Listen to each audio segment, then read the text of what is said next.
आत्मविश्वासपूर्ण चिंतन करने के लिए आत्मविश्वास की क्रियाएं करें। जिस तरह की भावनाएं आप स्वयं में जगाना चाहते हैं उस तरह के काम करें। नीचे आत्मविश्वास बढ़ाने वाले 5 अभ्यास दिए जा रहे हैं, इन्हें सावधानी से पढ़िए, फिर इनका अभ्यास करने की पूरी कोशिश करें और आप अपना आत्मविश्वास काफ़ी बड़ा चढ़ा पाएंगे।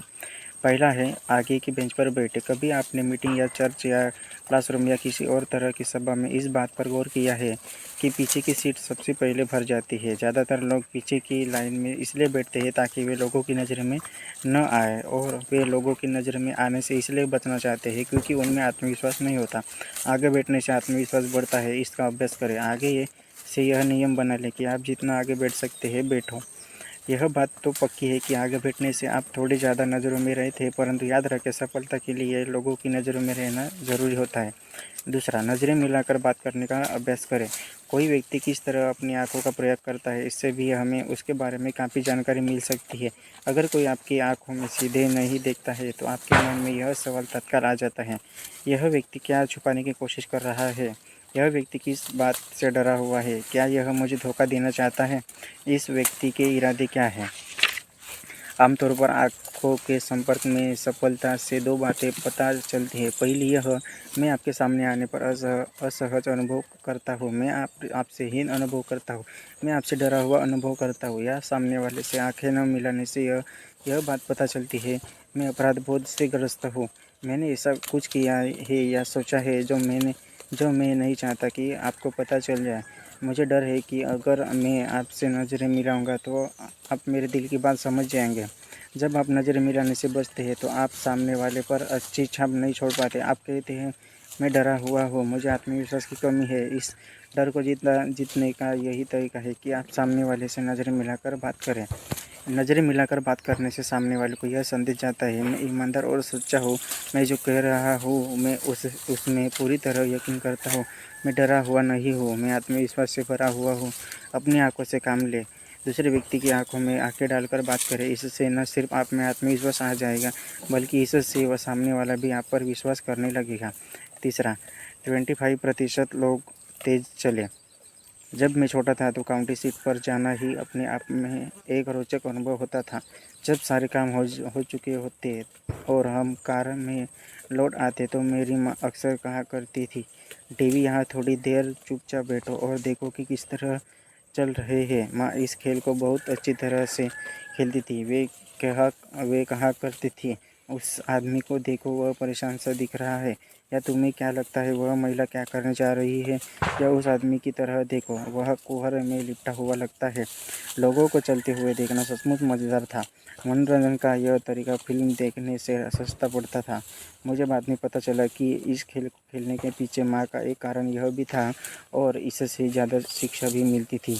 मैं अब भी लोगों को चलते हुए देखता हूँ। कॉरिडोर में, लॉबी में, फुटपाथ पर लोगों को चलते हुए देखकर मैं समझ लेता हूँ कि उनकी मानसिक स्थिति कैसे।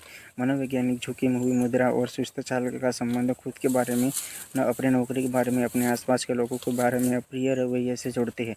परंतु मनोवैज्ञानिक यह भी बताते हैं कि आप अपनी मुद्रा को बदलकर और अपनी चलने की गति को बदलकर अपने रवैये को सचमुच बदल सकते हैं। आप भी देखें। अगर देखेंगे तो आप यह पाएंगे कि शारीरिक क्रिया मानसिक क्रिया का एक परिणाम है। जो व्यक्ति हारा हुआ है, चोट खाया हुआ है, वह मरा चलता है, सुस्त चलता है, उसमें आत्मविश्वास शून्य होता है। औसत लोग औसत चाल चलते हैं, उनकी गति औसत होती है, उनके चेहरे पर लिखा होता है, मुझे अपने आप पर नाज नहीं है। एक तीसरा समूह भी होता है। इस समूह के लोगों में प्रबल आत्मविश्वास होता है। वे आम लोगों से तेज चलते हैं, उनकी चाल में स्फूर्ति होती है, उनकी चाल दुनिया को बताती है, मैं किसी महत्वपूर्ण काम से किसी महत्वपूर्ण जगह जा रहा हूँ। इससे भी बड़ी बात यह है कि जो काम मैं 15 मिनट बाद करने जा रहा हूँ मुझे उसमें सफलता मिलेगी। आत्मविश्वास बढ़ाने के लिए 25% तेज चलने की तकनीक का प्रयोग करके देखें। अपने कंधों को सीधा करके लें, अपने सिर को ऊपर उठा लें और थोड़े तेज कदमों से आगे की तरफ बढ़े चले। आप पाएंगे कि आत्मविश्वास भी बढ़ चुका है। कोशिश करें और परिणाम खुद देखें। चौथा, बोलने की आदत डालें। कई तरह के समूह के साथ काम करते हुए मैंने यह पाया है कि बहुत से समझदार और योग्य लोग चर्चाओं में भाग नहीं लेते हैं। चर्चा के दौरान उनका मुंह ही नहीं खुल पाता। ऐसा नहीं है कि उनके पास बाकी लोगों जितने अच्छे विचार नहीं होते या वे बोल नहीं सकते। इसका कारण सिर्फ यह होता है कि उनमें आत्मविश्वास नहीं होता। यह चुप्पी व्यक्ति अपने बारे में इस तरह की बातें सोचता है, मेरा विचार शायद काम का नहीं है, अगर मैं कुछ कहूँगा तो हो सकता है कि लोग मुझे मूर्ख समझे, इसलिए बेहतर यही है कि मैं चुपचाप बैठा रहूं। इसके अलावा समूह के बाकी लोग मुझसे बेहतर जानते हैं। मैं दूसरे के सामने यह जताना नहीं चाहता कि मैं कितना नासमझ हूँ। जितनी बार यह चुप्पा व्यक्ति बोलने में असफल रहता है, वह अपने आप को उतना ही ज़्यादा अक्षम और हीन बनाता जाता है। अक्सर वह खुद से यह कमज़ोर सा वादा करता है। अंदर से वह जानता है कि इस वादे को वह कभी पूरा नहीं कर पाएगा, कि वह अगली बार मौका पड़ने पर ज़रूर बोलेगा। यह महत्वपूर्ण है। हर बार जब चुप्पा व्यक्ति बोलने में असफल रहता है तो वह आत्मविश्वास को ख़त्म करने वाले जहर की एक और खुराक घटक लेता है। अपने आप पर उसका विश्वास उतना ही कम होता है। सकारात्मक पहलू यह है कि आप जितना ज़्यादा बोलते हैं, आपका आत्मविश्वास उतना ही ज़्यादा बढ़ता है और आपके लिए अगली बार बोलना उतना ही ज़्यादा आसान हो जाता है। बोलने की आदत डालें। आत्मविश्वास बढ़ाने के लिए यह आदत विटामिन की तरह काम करती है। आत्मविश्वास बढ़ाने की इस तकनीक का प्रयोग करें। हर ओपन मीटिंग में बोलने का नियम बना लें। आप जिस बिजनेस, वार्ता, कम्युनिटी मीटिंग, कम्युनिटी फोरम में भाग लें, उसमें अपने आप कुछ न कुछ कहें। इस मामले में कोई अपवाद न रखें, कोई टिप्पणी करें, कोई सुझाव दे, कोई सवाल पूछे और आखिरी में कभी न बोले। आपको सबसे पहले बोलने की आदत डालनी चाहिए। आपको झिझक तोड़नी होगी और मूर्ख दिखने के बारे में चिंता न करें। आप मूर्ख नहीं दिखेंगे। अगला व्यक्ति चाहे आपसे सहमत न हो, परंतु कोई दूसरा व्यक्ति आपसे ज़रूर सहमत होगा। अपने आप से यह सवाल करना छोड़ दें, क्या मैं कभी बोलने की हिम्मत कर पाऊंगा? इसके बजाय समूह के लीडर का ध्यान आकर्षित करने का लक्ष्य बनाएं ताकि आप बोल सकें। बोलने के विशेष प्रशिक्षण और अनुभव के लिए अपने स्थानीय टोस्ट मास्टर के क्लब में शामिल हो जाएं। हजारों लोगों ने इस तरह के सुनियोजित कार्यक्रम में शामिल होकर लोगों के साथ और लोगों के सामने चर्चा करके अपना आत्मविश्वास बढ़ाया है। 5वां, बड़ी मुस्कुराहट दें। ज़्यादातर लोगों का कहना है कि मुस्कुराहट से उन्हें सच्ची ताकत मिलती है। उन्हें बताया गया है कि मुस्कुराहट आत्मविश्वास की कमी को दूर करने के लिए एक बढ़िया दवा है, परंतु ज़्यादातर लोग इस बात में यकीन नहीं करते, क्योंकि जब वे डरे होते हैं तो वे मुस्कुराने की कोशिश ही नहीं करते। यह छोटा सा प्रयोग करके देखें। आप पराजित अनुभव करें और बड़ी मुस्कुराहट दें एक साथ, एक ही समय में। यह संभव नहीं है, आप ऐसा कर ही नहीं सकते। बड़ी मुस्कुराहट आपको आत्मविश्वास देती है। बड़ी मुस्कुराहट आपका डर भगाती है, चिंता दूर करती है और निराशा हर लेती है। और एक सच्ची मुस्कुराहट सिर्फ आपके आत्मविश्वास को ही नहीं बढ़ाती या सिर्फ आपके मन से बुरी भावनाओं को ही नहीं हटाती। सच्ची मुस्कुराहट से लोगों का विरोध भी पिघल जाता है और यह तत्काल होता है। अगर आप किसी को बड़ी सी सच्ची मुस्कुराहट दें तो सामने वाला व्यक्ति आपसे गुस्सा हो ही नहीं सकता। कुछ समय पहले की बात है, मेरे साथ एक घटना हुई जिसमें ऐसा ही हुआ। मैं चौराहे पर हर बत्ती जलाने का इंतज़ार कर रहा था कि तभी फटाम की आवाज़ आई। मेरे पीछे वाले ड्राइवर का पैर ब्रेक पर से हट गया था और उसने मेरी कार के बम्पर में पीछे से टक्कर मार दी थी। मैंने शीशे में से देखा कि वह बाहर निकल रहा था। मैं भी तत्काल बाहर निकल आया और नियमों की पुस्तक को भूलते हुए बहस के लिए तैयार हो गया। मैं मानता हूँ कि मैं उससे बहस करके उसे नीचा दिखाने के लिए पूरी तरह तैयार था, परंतु सौभाग्य से इसके पहले कि मुझे ऐसा करने का मौका मिलता, वह मेरे पास आया, मुस्कुराया और उसने गंभीरता से कहा,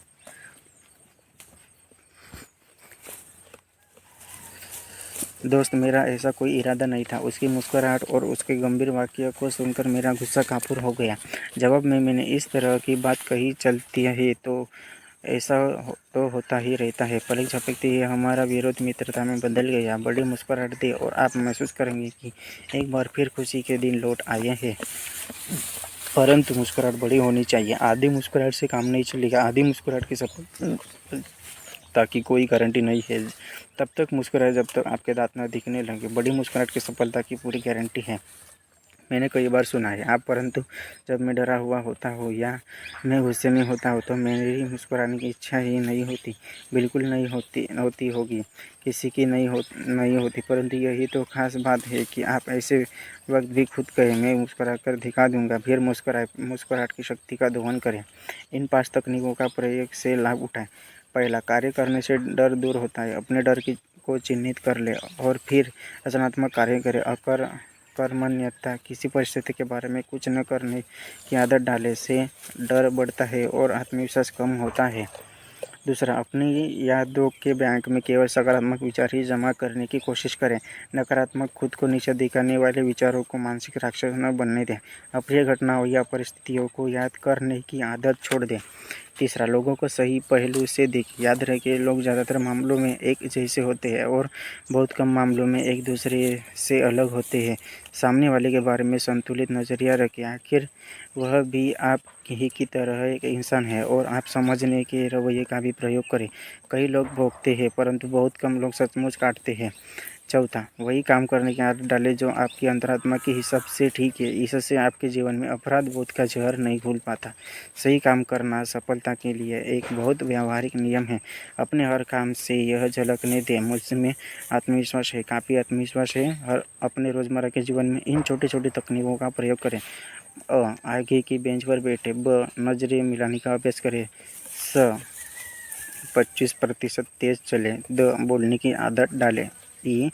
बड़ी मुस्कुराहट दें। लोगों को सही नज़रिए से देखने के 2 तरीके ये हैं। पहला, सामने वाले व्यक्ति को संतुलित दृष्टि से देखें। लोगों के साथ व्यवहार करते समय इन दो बातों का ध्यान रखें। पहली बात तो यह है कि सामने वाला व्यक्ति महत्वपूर्ण है। निश्चित रूप से वह महत्वपूर्ण है। हर व्यक्ति महत्वपूर्ण होता है, परंतु यह भी याद रखें कि आप भी महत्वपूर्ण हैं। तो जब आप किसी व्यक्ति से मिले तो ऐसा सोचें, हम 2 महत्वपूर्ण लोग मिलकर किसी आपसी लाभ या रुचि के विषय पर चर्चा कर रहे हैं। कुछ महीने पहले एक बिजनेस एग्जीक्यूटिव ने फ़ोन पर मुझे बताया कि उसने मेरे सुझाव एक युवक को नौकरी पर रख लिया है। आपको पता है मुझे उसकी किस बात ने प्रभावित किया? मेरे दोस्त ने कहा। कौन सी बात ने? मैंने पूछा। मुझे उसका आत्मविश्वास बेहद पसंद आया। ज़्यादातर उम्मीदवार तो कमरे में घुसते समय डरे और सहमे हुए थे। उन्होंने मुझे उस तरह के जवाब दिए जो उनकी राय में मैं सुनना चाहता था। एक तरीके से ज़्यादातर उम्मीदवार भिखारियों की तरह व्यवहार कर रहे थे। उन्हें आप कुछ भी दे सकते थे और उन्हें आपसे किसी खास चीज़ की उम्मीद नहीं थी, परंतु जी का व्यवहार इन सब से अलग था। उसने मेरे प्रति सम्मान दिखाया, परंतु इसके साथ ही साथ महत्वपूर्ण बात यह थी कि उसने अपने प्रति भी सम्मान दिखाया। मैंने उससे जितने सवाल पूछे, उसने भी मुझसे तकरीबन उतने ही सवाल पूछे। वह कोई चूहा नहीं है, वह असली मर्द है और मैं उसके आत्मविश्वास से बहुत प्रभावित हुआ। आपसी महत्व का रवैया आपको परिस्थिति को देखने का संतुलित रवैया देता है। सामने वाला व्यक्ति आपकी नज़र में आपसे ज़्यादा महत्वपूर्ण नहीं बन पाता। हो सकता है सामने वाला व्यक्ति बहुत बड़ा, बहुत महत्वपूर्ण दिख रहा हो, परंतु याद रखें तो वह भी एक इंसान ही। उसके पास भी तो वही रुचियाँ, इच्छाएँ और समस्याएँ होगी जो आपके पास हैं। दूसरा, समझाने का रवैया विकसित करें। जो लोग आपका नीचा दिखाना चाहते हैं, आपके पर कतराना चाहते हैं, आपकी टांग खींचना चाहते हैं, आपकी बुराई करना चाहते हैं, ऐसे लोगों की इस दुनिया में कोई कमी नहीं है। अगर आप इनका सामना करने के लिए तैयार नहीं है तो यह लोग आपके आत्मविश्वास में बड़े बड़े छेद कर देंगे और आपको ऐसा लगेगा जैसे आप पूरी तरह हार चुके हैं। आपको ऐसे वयस्क हमलावर के विरुद्ध ढाल चाहिए, उस हमलावर के लिए जो अपनी पूरी ताकत से आप पर चढ़ाई करने के लिए कमर कसे बैठा है। कुछ महीने पहले मेम्फिस होटल की रिजर्वेशन रेस पर मैंने सीखा कि किस तरह के लोगों का सामना किस तरह से किया जा सकता है। शाम के 5 बजे थे और होटल में नए अतिथियों का रजिस्ट्रेशन किया जा रहा था। मेरे सामने वाले आदमी ने क्लर्क को अपना नाम बताया। क्लर्क ने कहा, यस सर, आपके लिए एक बढ़िया सिंगल रूम बुक किया हुआ है। सिंगल? वह आदमी गुस्से से चिल्लाया। मैंने तो डबल बेडरूम का ऑर्डर दिया था। क्लर्क ने विनम्रता से जवाब दिया। मैं देख लेता हूँ सर। उसने अपनी फाइल निकाली और उसमें देखकर कहा, माफ़ कीजिए सर, आपके टेलीग्राफ पे साफ लिखा हुआ था कि सिंगल रूम चाहिए। अगर खाली होता तो मैं अपनी खुशी खुशी डबल बेडरूम दे देता, परंतु हमारे पास अभी कोई डबल बेडरूम खाली नहीं है। क्रुद्ध ग्राहक चिल्लाया, भाड़ में जाए कि टेलीग्राम में क्या लिखा है, मुझे तो डबल बेडरूम में ही चाहिए। फिर उसने इस लहजे में बात करना शुरू कर दिया, तुम नहीं जानते मैं कौन हूँ। और उसके बाद वह यहाँ तक आ गया, मैं तुम्हें देख लूँगा, मैं तुम्हें नौकरी से निकलवा दूँगा, मैं तुम्हें यहाँ नहीं रहने दूँगा। शाब्दिक आक्रमण की इस बौछार को विनम्रता से सहन करते हुए क्लर्क ने कहा, सर माफ़ कीजिए, हमने आपके निर्देशों का पालन किया है। आखिरकार ग्राहक, जो अब आग बबूला हो चुका था, बोला, चाहे मुझे सबसे बढ़िया कमरा भी मिल जाए तो अब भी इस होटल में कभी नहीं ठहरूंगा। और यह कहकर वह होटल से बाहर निकल गया। मैं डेस्क पर पहुंचा और मैं सोच रहा था कि क्लर्क इस बदतमीजी से भरे व्यवहार के कारण विचलित होगा, परंतु मुझे हैरत हुई जब उसने मेरा स्वागत मधुर आवाज़ में गुड इवनिंग सर कहकर किया। जब वह मेरी रजिस्ट्रेशन की कार्यवाही पूरी कर रहा था तो मैंने उससे कहा, मुझे आपका तरीका पसंद आया, आपका अपनी भावनाओं पर ज़बरदस्त नियंत्रण है। सर, क्लर्क ने कहा, मैं इस तरह के आदमी पर गुस्सा नहीं हो सकता और वह वास्तव में मुझ पर गुस्सा नहीं हो रहा था। मैं तो सिर्फ एक बलि का बकरा था। शायद उस बेचारे को अपनी पत्नी से कोई समस्या होगी या उसका बिजनेस चौपट हो रहा होगा, या हो सकता है वह हीन भावना से ग्रस्त हो और यह उसके लिए एक सुनहरा अवसर था जब वह अपनी शक्ति सिद्ध कर सके। मैं वह आदमी था जिस पर वह अपने दिल की भड़ास निकाल सकता था। क्लर्क ने बाद में यह जोड़ दिया, अंदर से शायद बहुत भला आदमी होगा। ज़्यादातर लोग होते हैं। लिफ्ट की तरफ देखते बढ़ते समय मैं उसके चेहरों को दोहरा रहा था। अंदर से शायद बहुत भला आदमी होगा, ज़्यादातर लोग होते हैं। जब भी कोई आप पर आक्रमण करे तो आप इन दो वाक्यों को याद कर ले, अपने गुस्से पर काबू रखें। इस तरह की स्थितियों में जीतने का यही एक तरीका होता है कि सामने वालों को अपने दिल की भड़ास निकालने लेने दे और फिर इस घटना को भूल जाए। कई साल पहले विद्यार्थियों की परीक्षा कॉपी जांचते समय एक कॉपी को देखकर मुझे हैरत हुई। इस विद्यार्थी ने पूरे साल समूह चर्चा और पिछले स्टेटस के यह साबित किया था कि उसमें प्रतिभा थी, जबकि उसकी परीक्षा में कॉपी कुछ और ही कह रही थी। मुझे ऐसा अनुमान था कि वह कक्षा में सबसे ज़्यादा नंबर लाएगा। इसके बजाय उसके नंबर परीक्षा में सबसे कम आ रहे थे। जैसा मैं इस तरह के मामले में किया करता था, मैंने अपने सेक्रेटरी से कहा कि वह उस विद्यार्थी को मेरे ऑफिस में एक महत्वपूर्ण विषय पर बात करने के लिए बुलवाए। जल्दी ही पॉल डब्ल्यू वहाँ आया। ऐसा लग रहा था जैसे वह किसी बुरे दौर से गुजर रहा था। उसके बैठने के बाद मैंने उससे कहा, क्या हुआ पॉल, तुमने परीक्षा में जिस तरह लिखा है उसी तरह की मुझे तुमसे उम्मीद नहीं थी। पॉल पशु पेश में था। उसने अपने पैरों की तरफ देखते हुए जवाब दिया, सर, जब मैंने देखा कि आपने मुझे नकल करते हुए देख लिया है तो इसके बाद मेरी हालत ख़राब हो गई। मैं कोई सवाल ठीक से नहीं कर पाया। ईमानदारी से कहूँ तो मैंने ज़िंदगी में पहली बार नकल की थी। मैं अच्छे नंबरों से पास होना चाहता था, इसलिए मैंने सोचा क्यों न बेईमानी का सहारा ले लूँ। वह बुरी तरह परेशान दिख रहा था, परंतु एक बार जब उसने बोलना शुरू कर दिया तो वह चुप होने का नाम ही नहीं ले रहा था। मुझे लगता है अब आप मुझे कॉलेज से निकाल देंगे। यूनिवर्सिटी का नियम तो यही है कि अगर कोई विद्यार्थी किसी भी तरह की बेईमानी करेगा तो उसे हमेशा के लिए कॉलेज से निष्कासित किया जा सकता है। यहाँ पर पॉल ने यह बताना शुरू कर दिया कि कॉलेज से निकालने जाने के बाद उसके परिवार की इज्जत खाक में मिल जाएगी। उसकी पूरी ज़िंदगी बर्बाद हो जाएगी और इसके अलावा और भी बहुत सारे बुरे परिणाम होंगे। आखिरकार मैंने उससे कहा, अब बस भी करो, शांत बैठ जाओ, मैं तुम्हें कुछ बता दूँ। मैंने तुम्हें नकल करते हुए नहीं देखा। जब तक तुमने मुझे इसके बारे में नहीं बताया तब तक मुझे यह अंदाज़ा ही नहीं था कि समस्या यह थी। मुझे दुख है पॉल कि तुमने नकल की। फिर मैंने आगे कहा, पॉल, मुझे बताओ कि तुम अपनी यूनिवर्सिटी के अनुभव से क्या सीखना चाहते हो। अब वह थोड़ा शांत हो चुका था और एक पल रुकने के बाद उसने जवाब दिया, डॉक्टर, मुझे लगता है कि मेरा असली लक्ष्य तो जीने का तरीका सीखना है, परंतु मुझे लगता है कि मैं अपने लक्ष्य को हासिल करने में बुरी तरह असफल हो चुका हूँ।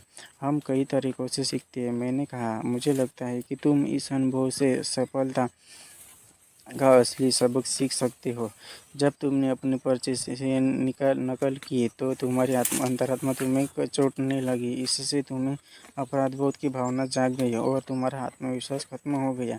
जैसा तुमने कहा, इसके बाद तुम्हारी हालत ख़राब हो गई। ज़्यादातर बार होता यह है पॉल कि सही और गलत का मसला हम नैतिक या धार्मिक दृष्टिकोण से देखते हैं। अब इस बात को समझ लो, मैं यहाँ तुम्हें भाषण नहीं दे रहा हूँ, न ही तुम्हें और नहीं तुम्हें सही और गलत काम के बारे में कोई प्रवचन देने के मूड में हो, परंतु यह जरूरी है कि हम इसके व्यावहारिक पहलू पर नज़र डालें। जब तुम कोई ऐसा काम करते हो जो तुम्हारी अंतरात्मा के खिलाफ हो, तो तुम्हें अपराध बोध आ जाता है और इस अपराध बोध के कारण तुम्हारे सोचने की क्षमता खत्म हो जाती है। आप ठीक तरह से नहीं सोच सकते क्योंकि आपका दिमाग लगातार यही सवाल पूछता रहता है, क्या मैं पकड़ा जाऊंगा, क्या मैं पकड़ा जाऊंगा। पॉल, मैंने आगे कहा, तुम्हें परीक्षा में अच्छे नंबर की इतनी ज़्यादा चाहत थी कि तुमने वह किया जो तुम्हारी नज़र में गलत था। जीवन में बहुत सारे मौके आएंगे जब सफलता हासिल करने के लिए तुम्हारे सामने गलत काम करने का प्रलोभन मौजूद होगा।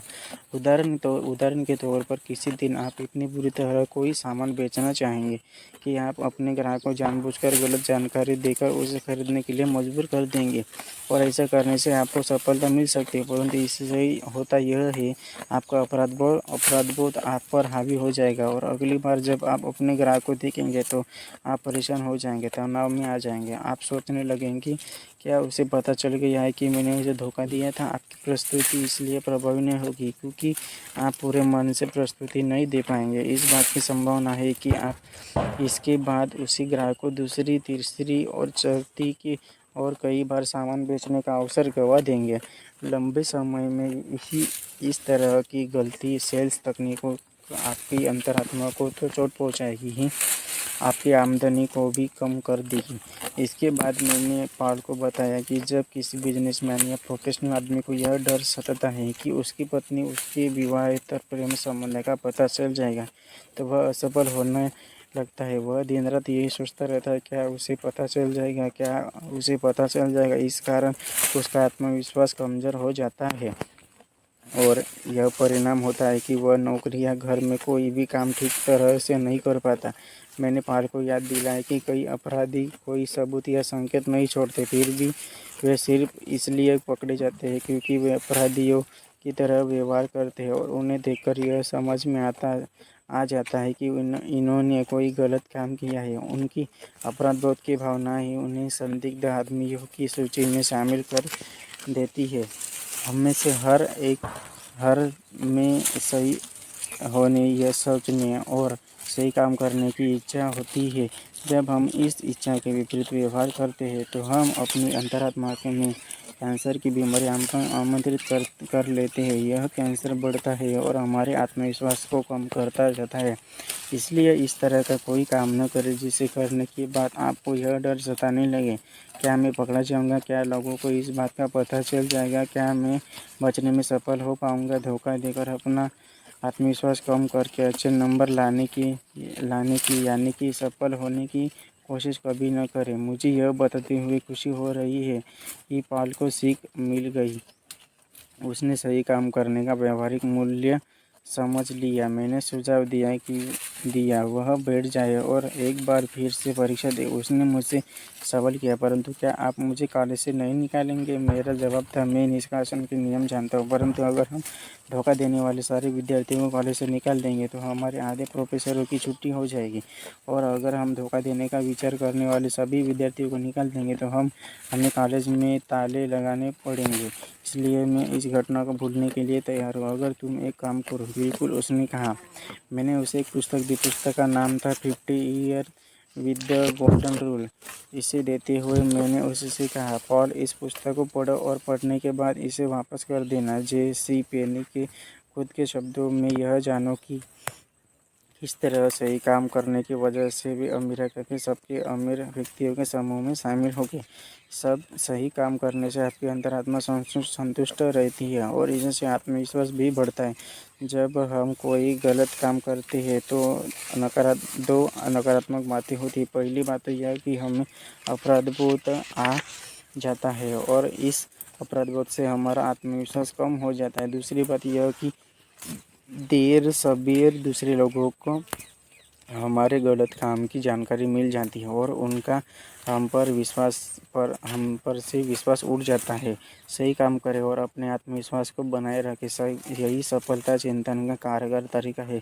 यह एक मनोवैज्ञानिक सिद्धांत दिया जा रहा है जो 25 बार पढ़ने लायक है। इसे तब तक पढ़ते रहे जब तक कि यह आपके दिमाग में पूरी तरह से घुसना चाहिए। विश्वासपूर्ण चिंतन के लिए विश्वासपूर्ण काम करिए। महान मनोवैज्ञानिक डॉक्टर जॉर्ज डब्ल्यू क्रेन ने अपने प्रसिद्ध पुस्तक applied psychology Chicago Hopkins syndicate inc 1950 में लिखा है, याद रखिए, काम की भावनाओं की अग्रज होते हैं। हम अपनी भावनाओं को तो सीधे नियंत्रित नहीं कर सकते, परंतु हम अपने कामों को नियंत्रित करके अपनी भावनाओं को नियंत्रित कर सकते हैं। वैवाहिक समस्या और गलतफहमियों को दूर करने के लिए सच्चे मनोवैज्ञानिक तथ्यों को जानें। हर दिन सही काम करें और जल्दी ही आप में सही भावनाएं जाग जाएगी। यह सुनिश्चित कर लें कि आप अपने जीवन साथी के साथ डेटिंग करें,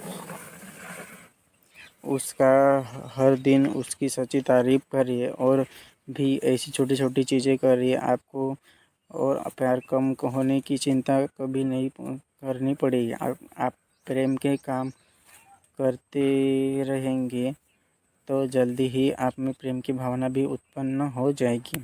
मनोवैज्ञानिकों के अनुसार शारीरिक गतिविधियों में बदलाव करके हम अपने रवैये को बदल सकते हैं। उदाहरण के तौर पर, आप अगर मुस्कुराने की क्रिया करते हैं तो आप सचमुच मुस्कुराने में मूड आ जाएंगे। जब आप अपने शरीर को झुकाने के बजाय दाम देने लेते हैं तो आप ज़्यादा सुपीरियर महसूस करने लगते हैं। इसके उलट अगर तौरिया चढ़ाकर देखें तो पाएंगे कि आप तौरिया चढ़ाने के मूड में आ गए हैं। यह सिद्ध करना हो तो आसान है कि अपनी क्रियाओं पर काबू करके आप अपनी भावनाओं को बदल सकते हैं। जो लोग अपना परिचय देने में संकोच करते हैं, वे अपने संकोच को आत्मविश्वास में बदल सकते हैं अगर वे सिर्फ कुछ सामान्य क्रियाएं करें। पहली बात तो यह है कि सामने वाले से गर्मजोशी से हाथ मिलाएं। इसके बाद सामने वाले व्यक्ति की तरफ एकल सीधे देखें और तीसरी बात, सामने वाले से कहें, मुझे आपसे मिलकर खुशी हुई। इन 3 साधारण क्रियाओं से आपका संकोच और कल दूर हो जाएगा। आत्मविश्वास से भरी क्रियाओं की वजह से आप में अपने आप आत्मविश्वास बढ़ आ जाएगा।